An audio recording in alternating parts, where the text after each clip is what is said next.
We are live! Yes! Hello, everybody. We're at the Boston Fan Expo 2023. My name is Dr. Charles Liu. You can call me Chuck. In fact, I would prefer it. And I'm really glad to here today. We are having a great time with you all. We're going to be talking about the science of science fiction, in particular, brains. All right. Yes.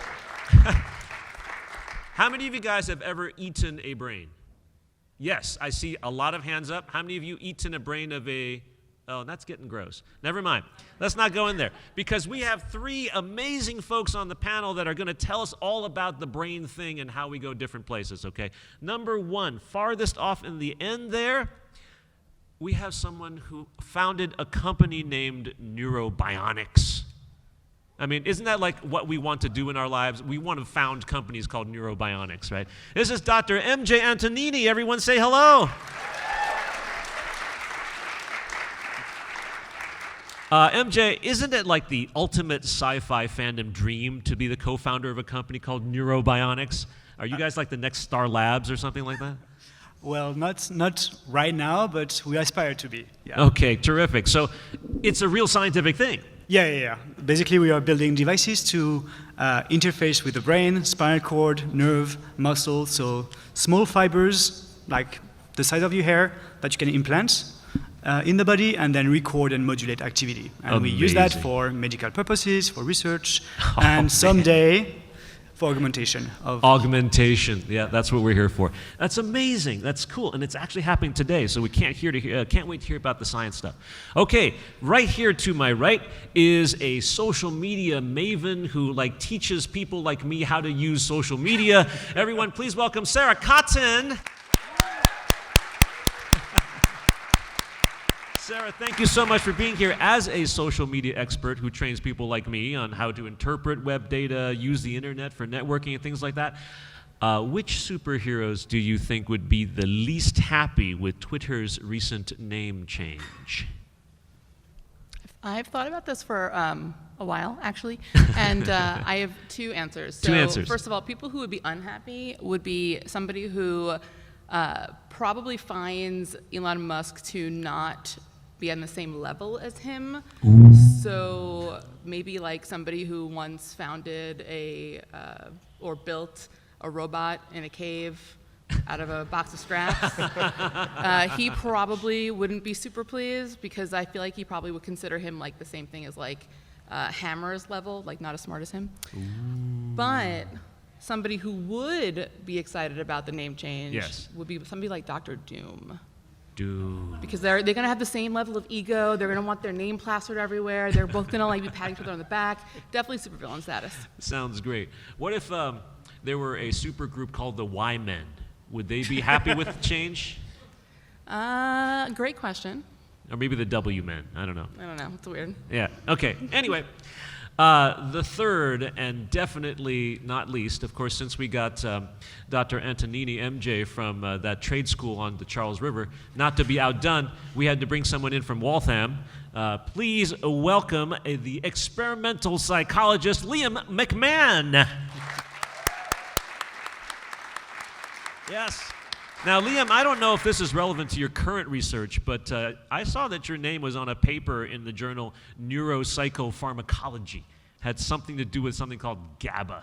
Yeah, that stands for gamma aminobutyric acid.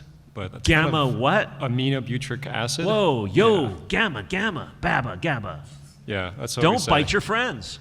Yeah. Okay.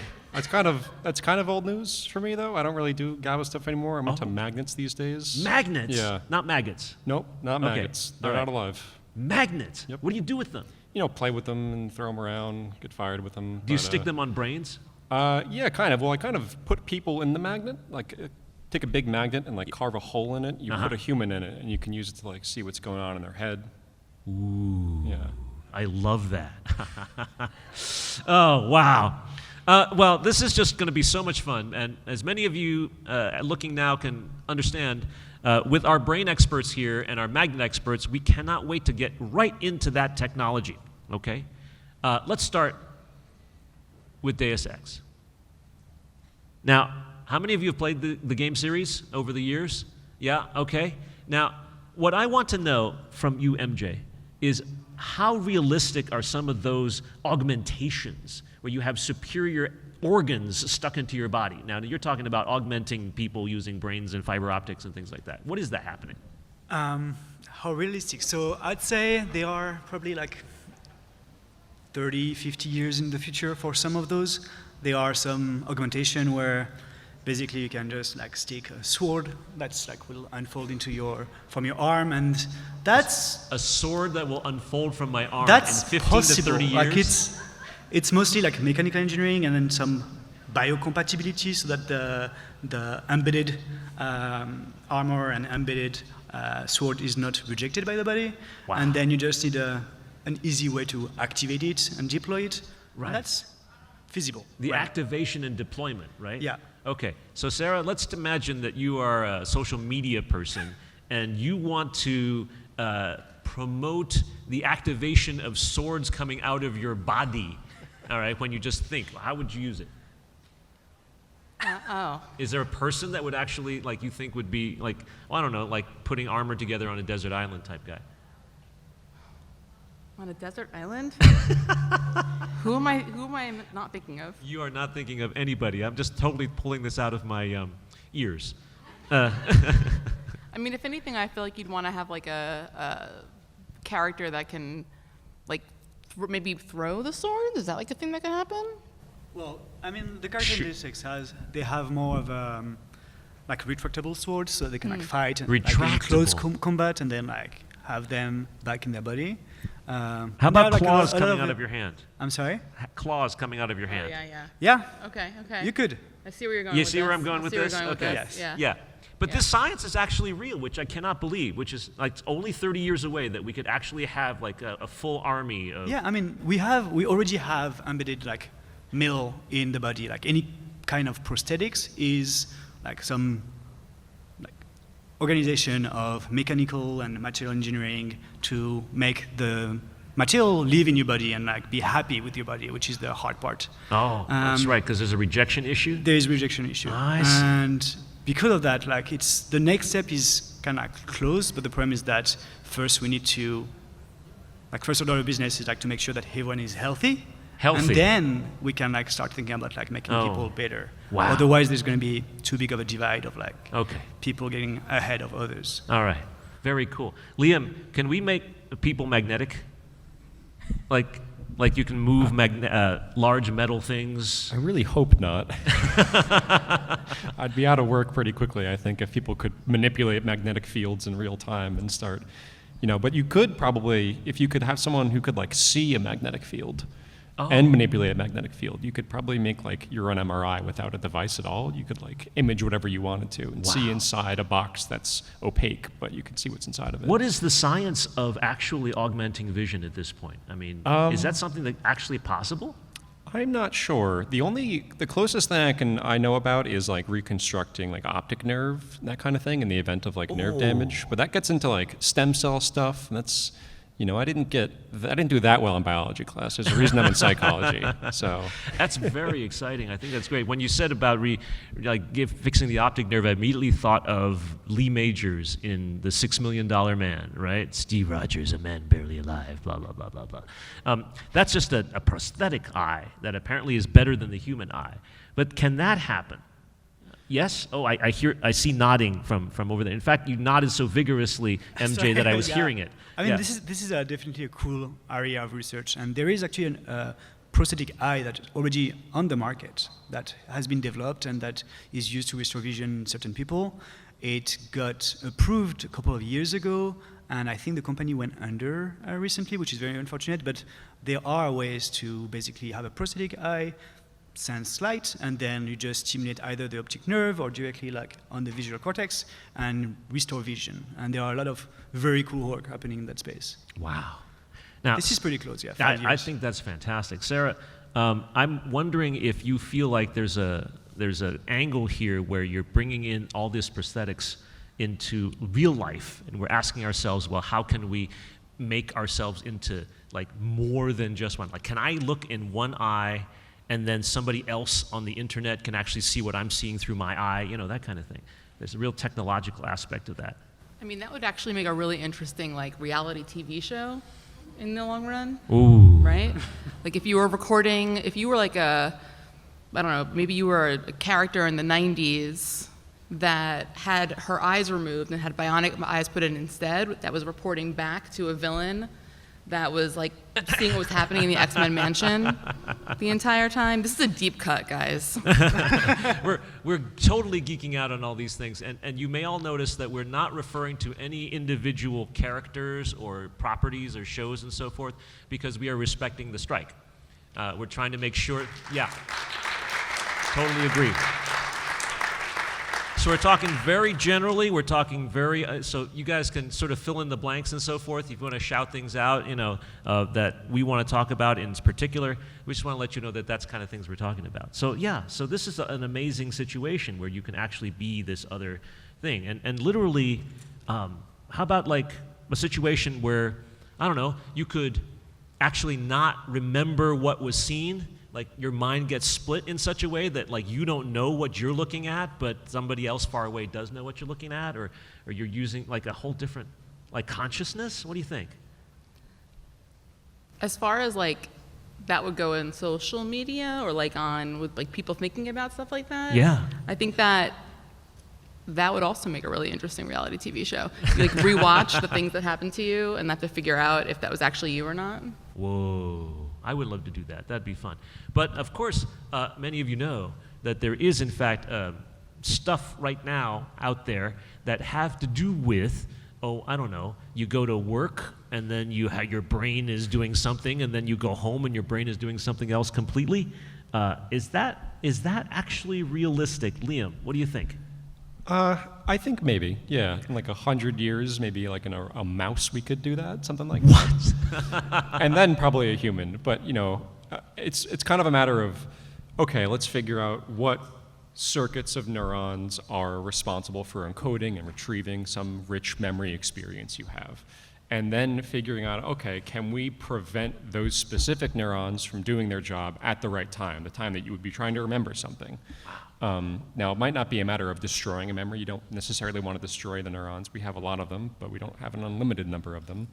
But the funny thing is, a lot of the media around memory alteration and memory augmentation is like a lot of sinister hands involved. Yeah, right. Stopping people from remembering the truth and that kind of thing. Right. I always thought, like, in the real world, if we had this technology, I think I would just go home and watch Lord of the Rings for the first time every day. Just good idea. Constantly forget it on purpose. We got some applause going on there. Yeah, no, the early on, right, Philip K. Dick, wonderful artist, author, right, wrote a short story called We Can Remember It for You Wholesale. Which then got turned into a movie, which is really old, starring Arnold Schwarzenegger, Total Recall, which turned out, of course, to be containing one of the absolute worst things ever, from an astronomer's point of view, which I am, about like what happens when there's no atmosphere and then there's suddenly atmosphere and your brain is like being swollen, going. Nobody knows what I'm talking about, right? Nobody knows. Oh, because there are people who understand. Yes, that's right. Right? Yeah. No. If your brain, if your face is already bulging because of the atmospheric difference, and your face is stretched out, and your eyeballs are coming out of your ears, and things like that, and then suddenly the atmospheric pressure is restored, trust me, you're already dead. All right. But anyway, this brings up a good point, right?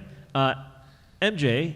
If, in fact, somebody is like crippled or damaged from some sort of injury, can you restore them? What is the current status of like restorative, anti-aging, anti-injury type prosthetics and things like that? Okay, there are a lot of different parts of your question. Yes. So I'll pick take one and go for it. I'll start with injury restoration. Injury. So it kind of depends where the injury is. If it's in your brain or in your spinal cord or in your muscle, and then there are a lot of active research helping people that receive, like for example, if you have a spinal cord injury and you're paralyzed, there are ways to add both electrical stimulation into the spinal cord plus exoskeleton to help the patient like walk again. That is Wow. actively ongoing, and it's So there are exoskeletons Yeah. now that can actually, like, for example, make non-walking people walk. yeah. I mean, and I'm sure a lot of people saw the 2014 World Cup, soccer World Cup opening. 2014 World Cup. Okay. Yeah. The United States didn't even make it into that Yeah, one. I know. Right? It's, but I'm from France. So Yeah, so we we're didn't there. see it. But France won, right? Or no? No, No, France won in 2008, 18. yeah. Okay, Yeah. sorry. Yeah, Didn't mean and to like a patient actually like on an exoskeleton that was fully paralyzed walked to the center of the field and then like kicked out the Kicked a soccer ball, and it was like the soccer ball? first time. A totally paralyzed person went now kicked the soccer ball. Yeah, That's amazing. So the science in that case is not science fiction; it's actually real science. yeah, it's real science. It's just it's going to take a decade or so to really go through all the necessary steps to ensure safety and efficacy. Yeah. And then like actually get into the And will that soccer ball kicker, like in 10 to 15 years, like be able to outrun Lionel Messi? Yeah. No. What do you think? No. I doubt Yes. it. Yeah. How about be able to kick, a ball at 200 miles an hour, 400? In other words, augmentation to superpower level, right? How many of that has happened in life, or where like, oh, you've been injured, don't worry, we'll put on something even better, and now you have the greatest, most powerful hand in the world, or something like that, right? Where's that going? It's happening. Whoa. It's in research. So first we're going to start with mice and then go to like bigger animal and then to humans. But there's some cool stuff for like your previous question, regeneration Wow. and like aging. There is some really cool research happening at Harvard. David Sinclair, he's doing... Yes, tell us about this. David Sinclair at Harvard is doing something ridiculous, right? Yeah, well, I mean, his whole lab is focused on aging and anti-aging, and he identified a number of ways to slow down aging. One of the most efficient ones is actually calorie deficit, like eating only like 80% of a normal meal. Wow. And that's like the best way to like slow down aging. But then he's doing some cool new stuff with stopping senescence of the cells. So like each cell in our body will like just grow old and die. It's a natural process, but there are ways to like stop that, and they are looking into it. We have to do this. Liam, do you know about like literally creating immortal cells so we could all live forever, basically? Well, maybe not forever, but like maybe a really long time. There is a lot of work going on right now for trying to reverse brain aging. Not like totally reverse it, like can't make you like a little kid again in your head, but some people in the field think that with certain targeted metabolic interventions, we could like reverse early onset neurodegenerative diseases like dementia and Alzheimer's. Wow. Yeah. So that's great. So that's actual real science that's really moving forward. It feels like science fiction, right? I think it's fantastic. What about, Sarah, are you literally immortal already? I mean, because of AI, because of like all of our digital trails now, at this point we can just reconstruct ourselves digitally anyway, right? I mean, I hope so. I Think don't know. about this. I don't want to live forever. You don't? I do not. I want to stay young forever, but I don't want to live forever. Forever young. Yes. I want to be forever young. Or, Yeah. or if you want the Rod Stewart part, right? We'll ever be forever young. He was already older than I was when he was doing that. Okay, how many of you would like to live forever? Do you really want to live forever? Yeah. Okay. How many of you want to like not? Like, how many would want to live forever if you could be forever young? Raise hands. Okay, many more people would rather do that. But there's still people who are shaking their heads. I think that's so interesting. You do not want to live forever. Even if you could be young and vital throughout, you're okay with not being, wow. I don't know. What do you think, Sarah? I don't want wrinkles, but I also don't want to be here forever. At some point, it's tiring. Really? Yeah. Oh, man. Listen, unless you're like a 800-year-old vampire that's been stockpiling cash away for the last 800 years, what are you going to do?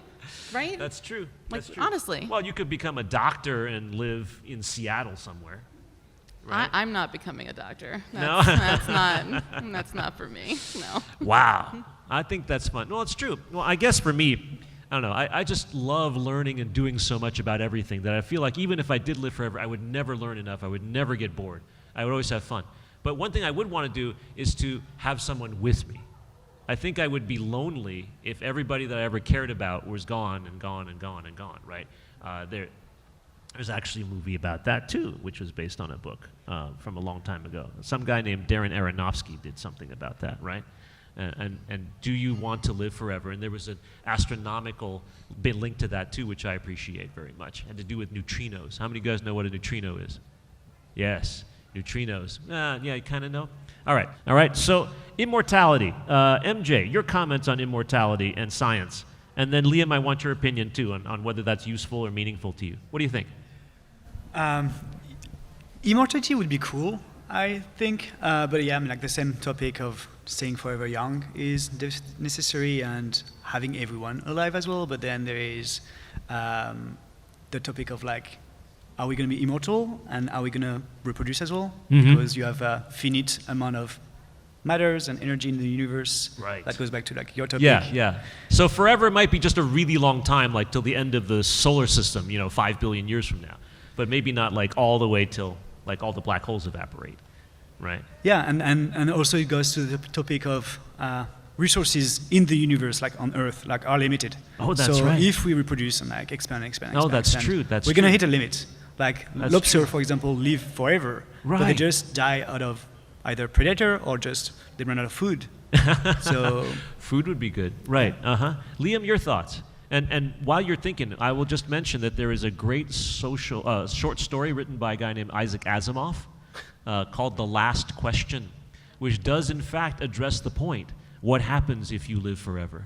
It's really kind of cool. And the last two lines that it ends with is fun. It was told that Isaac Asimov's favorite short story, his own personal favorite short story, was The Last Question. And you can find that on the internet, and that works out really well. Liam, your thoughts on immortality and science? So, I have a few thoughts without the science of just like, even if you have an immortality, let's say you live forever, and even if you have people with you that you care about, so you don't age out of any meaningful relationships. What Yeah. happens in a few billion years when the Earth crumbles away and you just kind of float around in the solar system? I don't think I like that part of it. But in a more practical sense of immortality, I would be okay with it if by the process of obtaining immortality, we could like transcend what it is to be a human. Maybe we become computers somehow. Now that might mean that the physical humans like us die, but our children are pretty much computers that have our copies of ourselves uploaded into them. Imagine a network that's structured just like a human brain with All the right. physical resources of the most powerful computer you can think of. Wow. That would be pretty cool. That would be cool. Yeah. But would that be basically then we all be AIs, Sarah? Is that, Sarah, if we're all networked together because we could be computers and live forever, aren't we essentially all AIs? And does that mean that like our human brains are digital? In other words, can we actually be repeated? I don't know how many of you guys know about quantum computing. There are some rules in quantum computing that basically say that you cannot actually digitize quantum computing. Because in other words, things are never fully repeatable. But the idea of digital stuff means that you can actually make a copy of my consciousness exactly and then move it on and move it on and move it on, right? That's what our digital current thing is. And that's AI, right? I think it would have to be, right? Because the human brain, like we make decisions based on things like emotion or logic or whatever the case may be. And so if we are in a computer now, how is it going to make those, like something needs to make those decisions for us. So it's going to have to be artificial intelligence at that point. Wow. What kind of technology can we do to make sure that people who are superhuman or immortal or whatever don't do bad things? Like AI. You don't want to hurt ourselves with technology, right? We don't want to create supervillains. And I know that right now, that's a big deal in the news right now, right? AI technology running amok.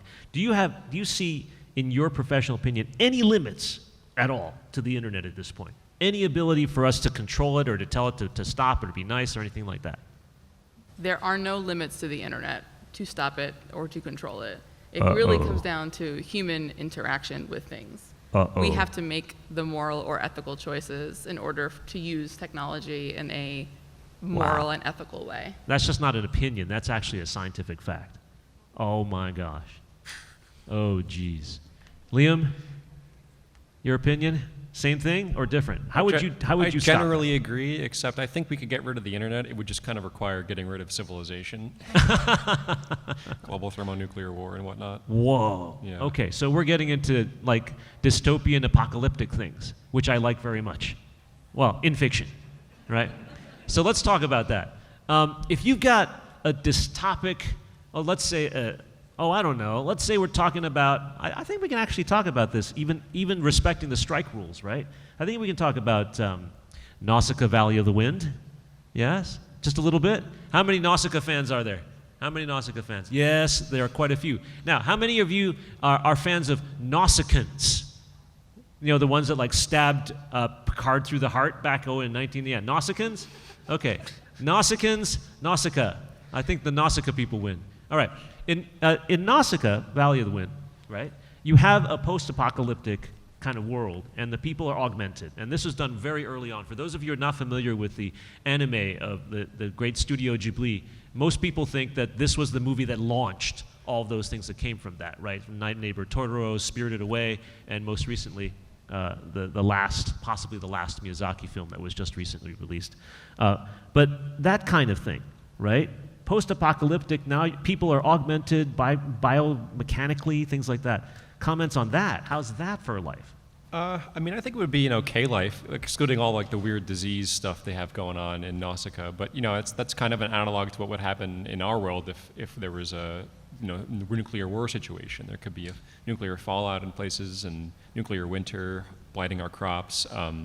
The coolest thing about Nausicaa to me is that they're living and using a technology that they don't really understand. It's left behind by their forebears. And this has happened in human history before, when there's like a civilization compromising event and their books are gone, or maybe there weren't books at all, and now they have aqueducts they don't know how to use, but they still function, really. They know they put the water in the right way and it'll come out. That's the coolest part about Nausicaa to me. It makes me worry, like, is there going to be like a Fallout version of our future where people are messing around on computer terminals that they don't know how to use, but they're still powered up? Wow. It's kind of scary. Whoa. MJ, your thoughts? Getting human beings alive and keeping them going in a damaged and destroyed world by using technology. Yeah, I mean, so I actually haven't watched Nausicaa. Sorry. So what? Yeah, it's on the list. That's it's okay. on the list. But yeah, I mean, like the Fallout series, the games, like, is all about that. Like, what happened, nuclear winter, and then we lose knowledge of the old technologies, and we're trying to survive. And at the rhythm of science, I think we'll get to a point where we can actually do the thing they're doing with like exoskeleton and like biomechanical like systems. I guess the scary part is like, if you don't know where it's from, you can't really like maintain it, and then like even though you will survive, it will like progressively disappear. So based on the augmentation, the brain-computer interfaces that you're working on right now in your lab, which is called, again, please say this name, this is too cool not to say. So Neurobionics. A company called Neurobionics. I mean, this is amazing. Yes, how long can your technology last before it has to be repaired or replaced or anything like that? So most of our work, all of our work has been done in animal, and in animal we've placed those devices for like a year, 2 years, and they were still like working fine, recording activity, modulating neurons, and the only reason why we haven't done longer is because we haven't had the time to do it yet. Wow. So brain-computer interfaces, even today in modern science, are lasting more than a year. Years. Decades. Decades. Like, yeah. There are a lot of patients that are completely locked in with an array on the head, and then they can control. The array stays on their head for like no more than like 40 years, like 30 years. Wow. And then they like work, and I mean, the array work, and then they can control a robotic arm to like get water, grab a piece of chocolate. Like it's real life. That's science. Amazing. Yeah. So let me ask you this incredible technology concept and also the brain thing. And Liam, your research also has to do with like mapping the brain using magnets and things like that. Let's say I am diagnosed with Alzheimer's disease, like next week, okay?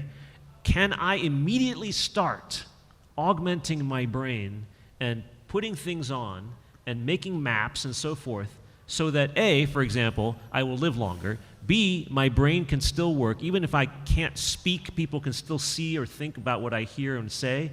And then can I still, like, surf the web, right? I mean, one at a time. What do you think? So Alzheimer is a tricky disease, a neurodegenerative disease. So you could place an implant and then start learning how to use this implant to control your computer, your iPhone, whatever, and that definitely is possible. I think to copy or like to upload your brain is a totally different matter, because like as human, we're a lot more than our brain. Like even your whole identity is your brain and your body. Yeah. In a sense that your cells of the brain are connected to every part of your body, to your gut, to your hands, the senses and everything. So if you just take out the brain, it's not you anymore. It's a subset of you. Ooh, if it's out of your brain, is it not you anymore? Now we're getting to something that I love the most, but I can't talk about it too much. It's the problem in identity metaphysics known as the ship of Theseus. Yes, right? Of course, the ship of Theseus is an artifact in a museum. Over time, its planks of wood rot and are replaced with new planks.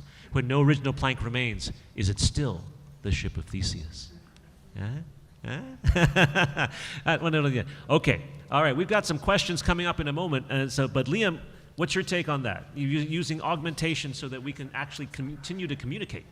So I probably couldn't give you any augmentations, but there are some people who've developed brain-to-brain interfaces. Brain, not even brain-computer. Imagine someone moly. else be able to control your arms or your legs. That's kind of limited in the context of Alzheimer's disease. Someone can't remember something for you, of course. What they would probably do in terms of augmentations would be a pharmacological intervention. They'd give you some drugs to slow the progression of the disease. But something called an acetylcholinesterase inhibitor comes to mind. Cholinesterase. I love it. Oh, wonderful. Let us thank our panel once again. MJ Antonini, thank you so much for being here.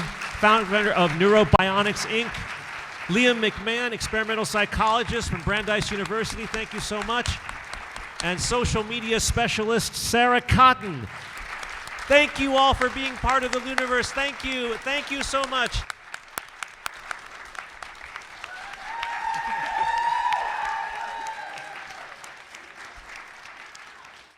Hi, everybody. Thank you so much for enjoying our panel from Boston Fan Expo 2023. There's even more of this panel, including questions from the live audience, available right now for patrons of the LIUniverse on Patreon. So, if you like what you see, please support us on Patreon. And as always, thank you for being a part of the LIUniverse.